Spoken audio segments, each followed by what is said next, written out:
welcome to this session about Sui in 2024. Last year was huge for Sui. We began 2023 with multiple testnet waves, giving us the chance to see how the technology performed in a global distributed environment. From there, the community established a permanent testnet, and then, in May, mainnet launched. With about 7 months of a full production environment, we saw new primitives such as ZK login and big growth in DeFi metrics. Now let's take a look at what we can expect in 2024. Joining me today from Miston Labs are Chief Product Officer Adani Abiodun and Chief Technology Officer Sam Blackshear. Let's begin with the introductions. Adani, tell me a little about your role and day-to-day work at Miston Labs. Hey everyone, how are you doing? Can you hear me clearly? Yes, thank you. Good, okay. At least we know Twitter Spaces is working. Well, X Spaces is working for once, and hopefully it can keep track. Hi everyone, my name is Adani Abiodun. I am a Londoner, but now in the US. I'm Chief Product Officer, one of the co-founders of Miston. I have the pleasure of working with Sam, George Costerson, and Evan, co-founded the company with them in 2021. But more about my day-to-day role. As a chief product officer, what I do is I obsess about the problems that people in our ecosystem has, from whether it's a business-related problem all the way to technical, and we try and find ways to build products and tools to effectively make their lives a lot easier. In fact, interesting fun fact: over the Christmas period, what I spent the majority of my time is actually dabbling into various DeFi protocols, from lending on Navi, from open up LP positions on Turbos and Cetus, dealing with options on Typus, doing all sorts of degenerate things all over the holiday period, just to see what builders are building and find areas in which I can even help consult and perhaps even a better user experience. Also, even things that we could be doing on infra side to make their lives a lot easier. So I'll classify my role as I get to tinker a lot with what people are building. I get to spend a lot of time on Twitter, and I think one of my most exciting parts is actually engaging with the projects that are building on Sui. So I love talking to projects. I love working with projects. I love to see how we could support them to help them be successful. So that kind of explains my day to day. Thank you, Adani. Sam, why don't you tell us a little bit about your role at Miston and same day-to-day activities? Yeah, Wayne, for sure. I'm the co-founder and chief technology officer at Miston. In my role, the most important thing I think I do and the thing I enjoy doing the most is talking to Sui builders and trying to understand what they're up to. This is to answer questions, to get their feedback on Sui developer experience, to understand what problems they're having and what we can do in terms of the platform design and engineering to make their lives better and enable new capabilities, giving advice when that's appropriate, just really understanding our customers and what they want from the platform. I also do a lot of work with Miston engineers on design and implementation of the features that we're working on, and on the stuff we have on the roadmap, and then incorporating that feedback from the Sui developers. Also do a lot of work with the product folks at Miston on how we build interesting products like ZK Send on top of Sui, and really like leveraging what Sui can do. I also keep a lot of tabs on what else is going on in the crypto space, particularly from the technology perspective. What things are people talking about? What problems are other networks encountering? What are people excited about? And then I write and talk a lot about Sui technology, its differentiators with the respect to what else is going on in the space, and how builders are squeezing the most out of it, and what they can do on Sui that they can't do anywhere else. Great. Thank you, Sam. Back to you, Adani. I want to just quickly talk about the DeFi metrics we saw last year, because I think we're all a little bit blown away by the numbers. So can you just recap what happened? Yeah, so if you're paying attention over the holiday, hopefully you spend time with your family and loved ones. But over the holidays, we saw Sui hit above 200 million in TVL, or total value locked, which is a huge accomplishment for a chain that's only been live for 7 months up to that point. That surpasses the total value locked of assets of many chains that have been around for way, way longer than the 7 months that we've been live. TVL trajectory as a whole is up 500% since the start of September. So that is a massive order of magnitude shift from where we started, and we really expect TVL to grow. The goal is for Sui to be easily in the top 10, and then within the space of a year to be in the top 5 in terms of TVL. But what's more interesting is that there's been over 100 million in bridge stablecoins in bridge into Sui DeFi as well, and we've surpassed Bitcoin's total on-chain historical transactions in the space of 7 months too. So what people have noticed is people have been doing inscriptions on Sui. They've been doing all sorts of wonderful activities on Sui. We've seen the TPS peak to 6,000 at times. No one notices because Sui is built to be horizontally scalable. You don't see any high fees. You don't see any slowdown in the network. Things just run as normal, and that's a testament to the technology the team has built. I think one of the most interesting things that we're very excited about when it comes to DeFi is the volume. Like Sui volume is regularly in the top 10 of all chains. So volume is a better indicator of actual product market fit for DeFi than anything else, because that shows that the TVL you have actually is useful. There are a lot of chains that have TVL but no real volume, and what we're seeing is organic growth of the volume on change, which means Sui can give you really tight spreads and can give you very low costs of execution. And we think as you have more and more native assets onto Sui over this year, you start to see that TVL increase, and also the activity on chain as well increase too. Thanks, Sadani. And when we look at 2024 and in DeFi in particular, let's drill down on some of these subjects. You talked about bridging. What do you think, or what do you expect for bridging tokens to Sui in 2024? So the team is on the way working on a Sui native bridge right now, and I believe that should be live early part of this year, and that would give an alternative bridge. We actually have great work by the team at the Wormhole team, and this is an additional bridge for those who want to use something as an alternative to bridge other ETH native assets directly onto Sui to increase the overall TVL. We actually think that would open up the doors for more assets coming directly from Ethereum over to Sui. So we think the Sui story for bridging will be even stronger than it was in 2023, and that would help TVL and overall activity on the chain increase significantly. Beyond that, we have a lot of interest in other assets, and I think a lot of people in the community are asking questions about, can we have Bitcoin on Sui? Can we have other kind of chains on Sui? Can we have Bitcoin inscriptions on Sui? We are a very small team and we can't build everything. And I think the community is going to have a lot of hand in building a lot of these new tools as well. I'm very excited about what we're going to see. Yeah, it seems like there's a lot of opportunity for DeFi. We've opened a lot of doors for people.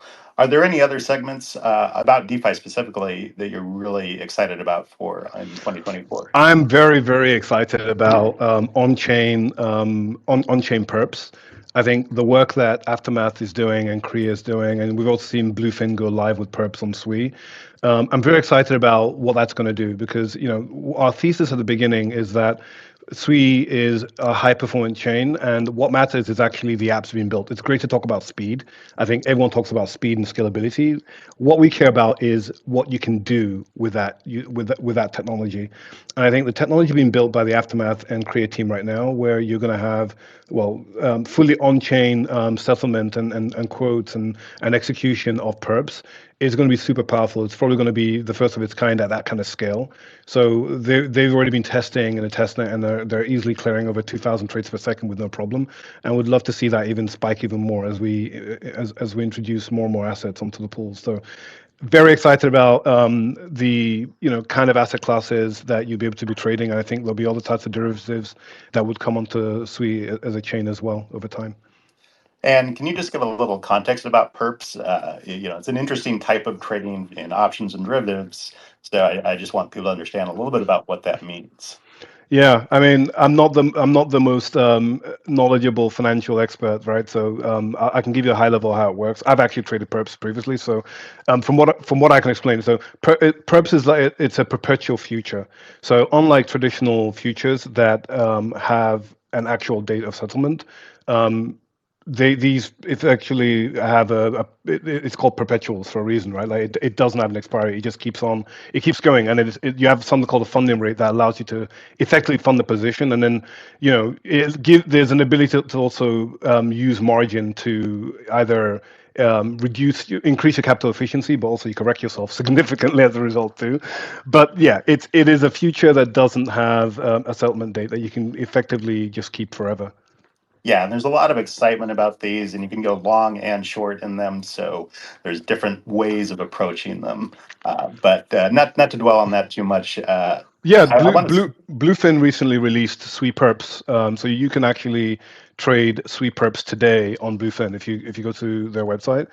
And over the year you start to see new features where you can actually just use ZK login to start trading perps on Bluefin just like you would with your Coinbase account or your Binance account directly without having to worry about wallets.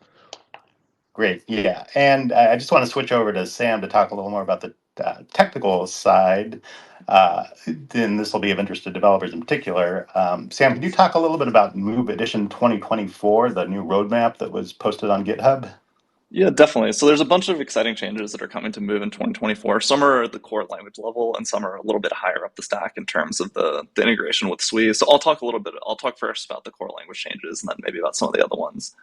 So I think the one I'm personally most excited about is enums as a feature that folks have requested for a long time. It really adds a lot of expressivity. It makes code a lot shorter and cleaner.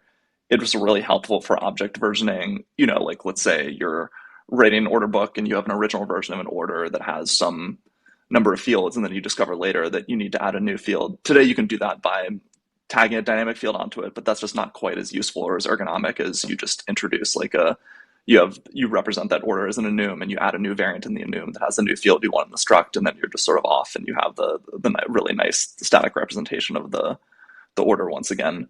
So those are coming. I think it should be like early Feb. That's going to be a really huge feature. We're also adding macros, which are a really powerful form of code reuse. So that lets you do things like you can do map and folds and filters for folks who are familiar with stream programming from Rust or other languages like this. You can write for each loops, so you don't have to manually increment the loop counter anymore, which is something that is not that fun to do. We also have method style syntax. So like right now, if you're going to call a function in move, like you have to write the name of the module and the function beforehand, and then you just pass all the arguments explicitly. But of course, it's very convenient to be able to write something like instead of vector : pushback ampersand mute v7, you write v.pushback7. It looks a lot more like what folks are familiar with elsewhere. It makes your code a lot shorter, and it also makes working with the IDE much easier. So these are great quality of life improvement in the core language, quality of life and expressivity improvements, especially in the case of enums. So we're pumped about that. Going up this. Yeah, and I know. Just to jump in here, I know the roadmap also is calling for some more explicit annotations, things that people didn't have to do previously on structs. I think in particular. Can you talk about that a little bit? Yeah, so there's this let mute change where right now if you're binding a variable, you always write let.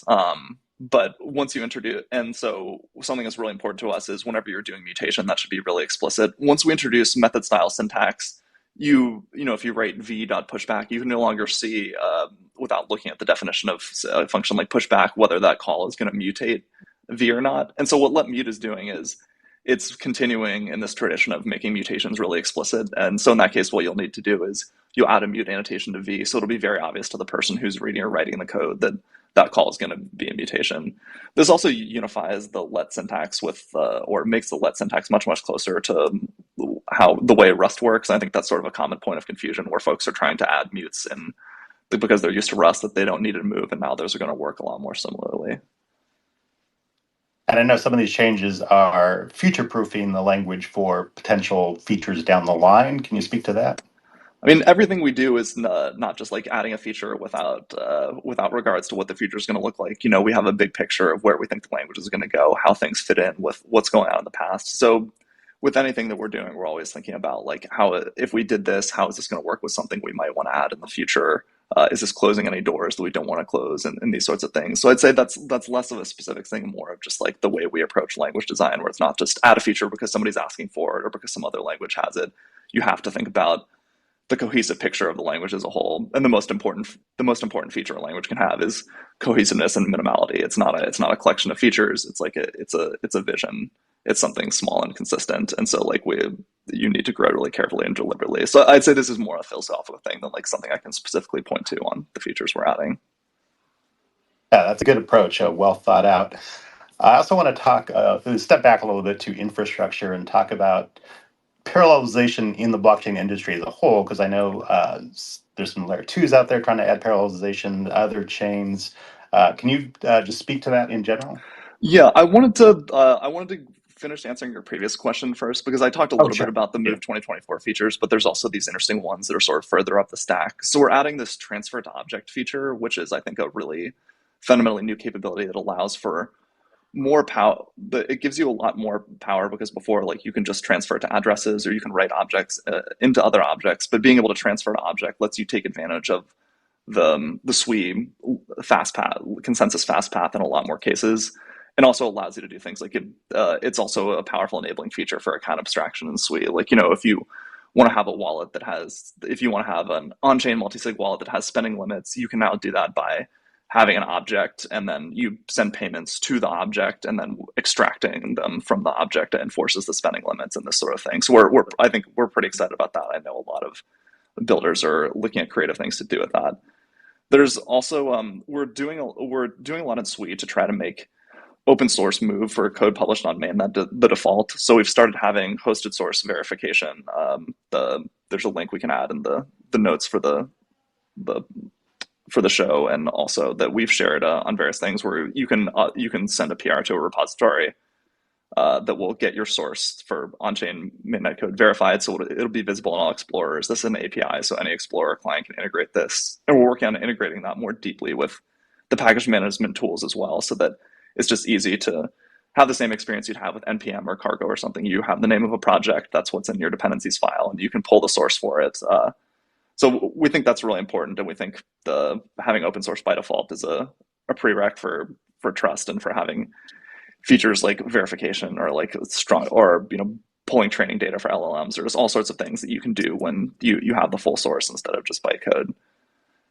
So that's some of the stuff we're interested in besides the core language features. I'll pause there, but I can also jump to your parallelization question. Yeah, I just want to drill down a little bit on the transfer to object.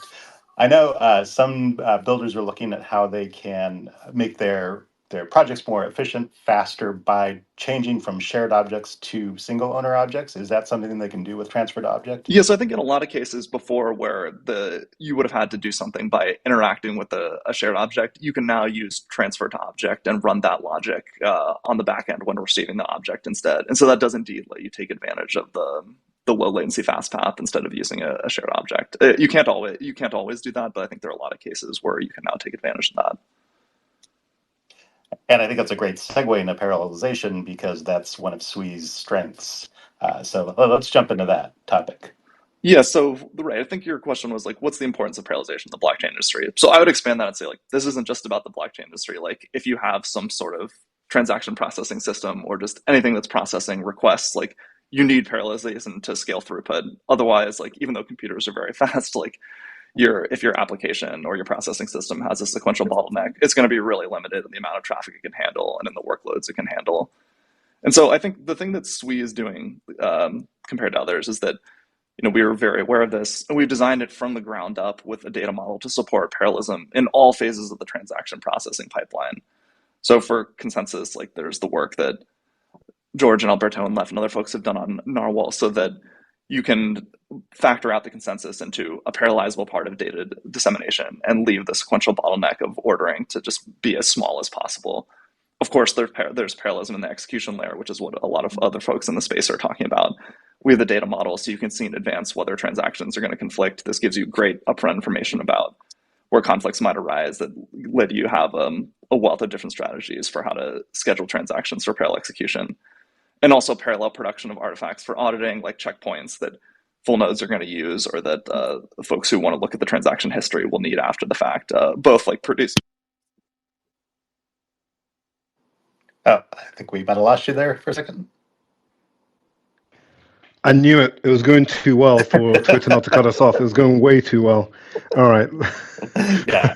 Well, let's keep on rolling here. So we might get back to parallelization in a minute if Sam comes back on, but let's jump into the idea. I mean, one of the things that attracted me about Sui initially last year is there's a lot of maturity in the approach and the idea that this could have real world utility impact. So, Adani, can you talk a little bit about what you expect of Sui as far as real world projects in 2024? Yeah. We don't agree with the statement that Web 2 and Web 3 are in competition at all. We actually think that's the wrong way to characterize where we're going. We actually think the reality is Web 2 is fantastic at certain things, right? Like Web 2 has built really great UX. Web 2 knows how to capture users, but Web 2, in a sense, has a very broken incentives model. And to a large extent, we think Web3 is something that could be the layer to help that be more effective. Ownership is just not something that happens really, really well in Web2. So we think a world where Web2 and Web3 works well together is actually the future. And this is why, if you look at everything we built for Sui, it's very centered around making developers' lives a lot easier, but also allowing developers to cater to a user base that's beyond just crypto. ZK login is one example of that. So if you think about what is ZK login, it's not just login. I know the name might give it away to think it's just to do with logins. It's actually more to do with how do you enable everyday users to engage with Web3 applications in a way that is very it's that they're used to. How do we meet users, the 6 to 7 billion users in the world where they currently are, namely with their Web2 identities? And ZK Login does that while giving you full ownership of your keys and giving you full agency over your assets. And we think that's a way to unlock Web3 to the masses. So imagine if you were building an exchange before, for example, Bluefin, and now you implement ZK Login. Now your audience that's targetable is way beyond the early adopters in crypto. So we think our vision is that more and more Web2 applications would actually integrate core components of Web3 in seamless ways. They'll be using ZK Login in the front end, but the user is unaware of what's happening, and they can magically overnight start transferring assets that they own from one platform to another with ease, without having to figure out what does gas mean, or having to figure out what is search pricing, and having to figure out anything to do related to crypto or addresses. So these are the things that we're excited about. We think every application in the world in the future that has an element of ownership will be using Sui. That is our vision, and we believe that's going to be the case. We've already shown that in regards to the performance of our network. We've already shown it with the innovations that we have with ZK Login, that we have with transfer to object, that we have all across the board with even on-chain randomness, right? Like we're constantly innovating to make developers' lives a lot easier to build very life-changing and game-changing apps. And we think Sui is going to be a part of every major application that has an element of ownership. Yeah, I see this as we can get the best of both worlds of Web 2 and Web 3 if you want to divide them that way. There's a lot of attributes of Sui and Web 3, like you said, ownership that can be brought in, but people have certain expectations in the Web 2 world of how to log on, how to activate, how to own things. So let's Sam, I want to get back to you. If you want to finish your thoughts on parallelization or jump right into this new topic about use cases for Sui in the real Yeah, world. let me build on what Anani is saying. Like, I think to me, the thing that I'm really excited about, or I think that we're finally getting close to on Sui, is having a proper product iteration cycle. Most of the time you don't just have this idea for like, this is exactly what I need to build. Like, you need to you need to try something, you need to see how folks react to it, you need to iterate, you need to adjust, you need to repeat that a thousand times at your company, and then repeat that across hundreds or thousands of other companies. And that's how you actually find successful products. It's not like you have the exact vision or roadmap and have it go out the door. I think in Web3, this has just been impossible to this point. Like, you basically have to, even before you start experimenting, you have to pivot to, I'm now going to be a blockchain game, or, I'm going to be like a blockchain trading platform and these other things. It's not the case that you can just try out little parts of Web3 utility or integrate this as part of your stack to see what's going on. It's really hard to build anything, to integrate anything, and it's really expensive. So you have to have like huge conviction to try it out in the first place. And in addition, like, the pool of folks you can experiment with is very small because of this problem that Annie mentioned. Like, yeah, if you have to install a wallet, then there's 60 million wallet installs across all of crypto, and most of those folks are not not going to try out any given new app, and so you have a very small audience to do this iteration cycle and to experiment with. But with ZK Login, like that pool is now much larger. It's anybody with a web account. If you build something that's compelling, if it's providing a service or doing something that's useful for them, then they can try it out, and there's a lot fewer barriers to getting started. So I think that's the thing that I'm really the most excited about for Sui in 2024 is the developer experience is good, but we have a lot of improvements we can make. But I think it's really getting to the point where, especially for specific areas, like say you're building a loyalty program, you're building a marketplace for digital or physical assets, you're launching something that wants um, protection of royalties via kiosk. Like we can make that really easy for someone to just try out and see if it provides value for them, and we can give them access to a much broader customer set via ZK Login.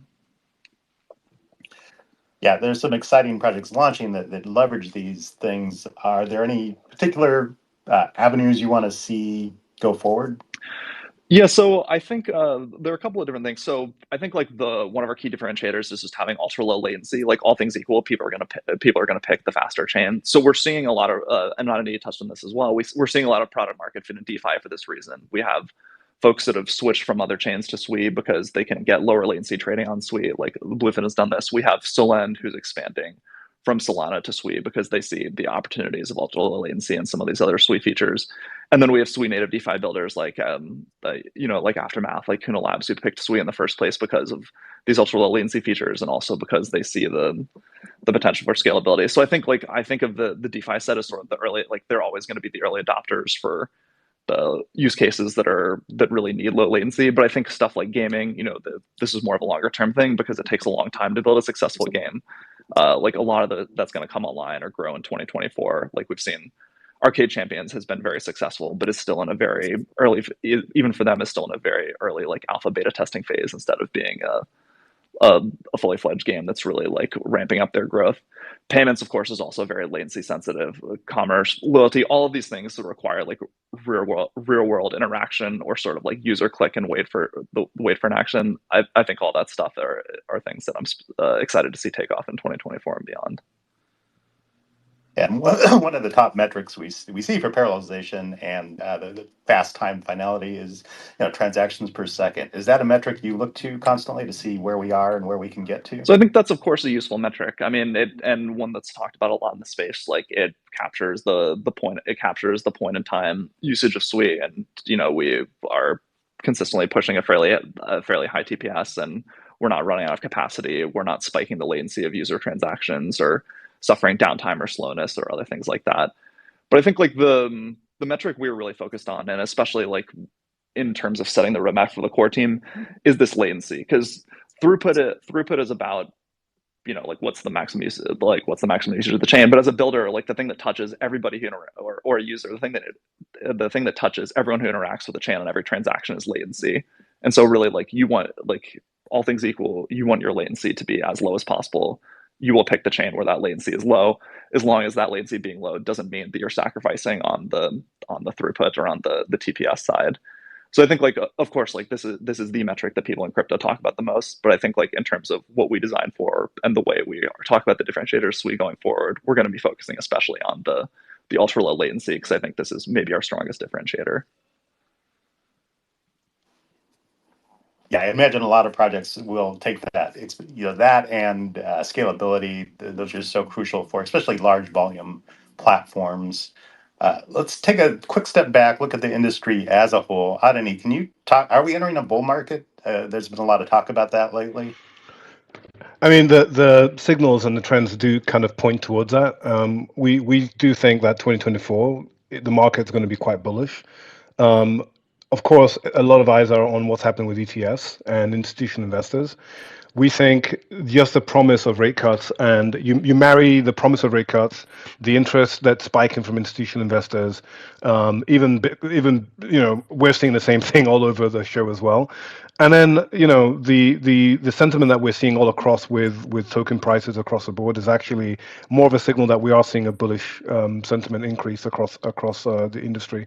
I think overall a lot of this is driven by FOMO, which it's always a case that you find in crypto. There's always an element of FOMO, and I think over time, what we hope and what we actually expect to happen is real value creation will happen, and then that people start to shift towards metrics that really does matter. Right now, it's all about excitement. Can you excite your base as much as possible? But reality is what really matters at the end of the day when the dust settles. Is can you drive the metrics up? Can you drive the adoption of users? Can you make businesses profitable? Can DeFi protocols make money? Can people who want to trade find great execution on your platform at the lowest cost, lowest latency, with the least amount of friction as possible? Can you onboard more users for a game and do that at very low user acquisition cost? These are the things that are really going to matter. And I think people start to evaluate platforms based on the merits rather than just the hype that it drives. And we really think consumer-based applications are going to drive that adoption significantly. I think if you think about it, right, that the amount of people in crypto is actually quite small. What we really need in this cycle is a growth of the user base. We need, rather than fighting over the same users, we need to bring in more users, which is why I'm very excited about. I keep mentioning ZK Login for that reason.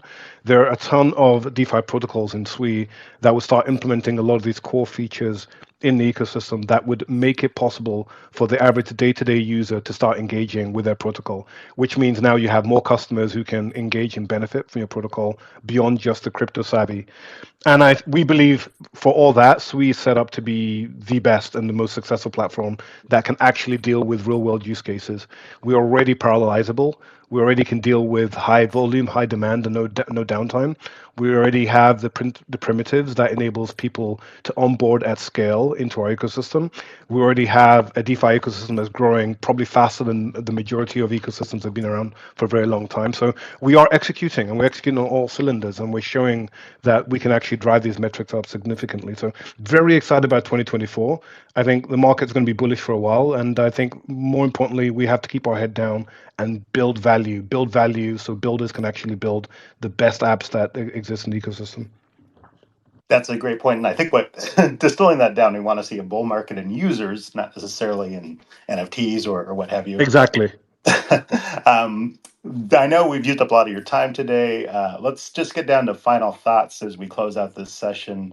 Sam, do you want to give any final thoughts about 2024 and Sui?